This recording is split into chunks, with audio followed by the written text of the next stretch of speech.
Ito naman yung baluster, porcelain na kinopyahan ko. Unang-una ito na in-experiment ko na gawin na nag-experiment ako nito kung paano ko gagawa ng molde, yung hulmahan niya. So ito yung una-una, 2002 yon. So nung nagtagumpay ako, ito yung hulmahan na yon. Ito yun. Marami na akong nagawa nito. Ito yan, 4 na piraso yan na bubuuhin mo yan. Yan.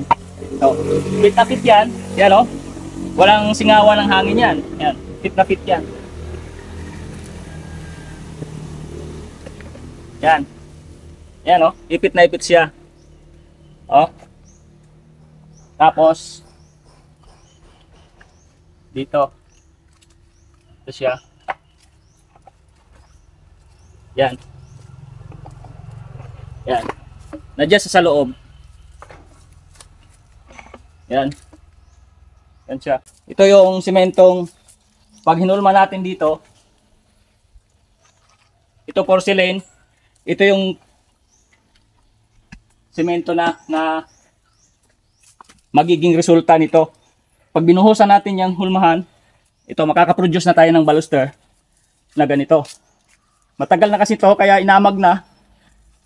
Nagkalumot na yan. Tagal na. Hindi na kasi ako gumagawa nito.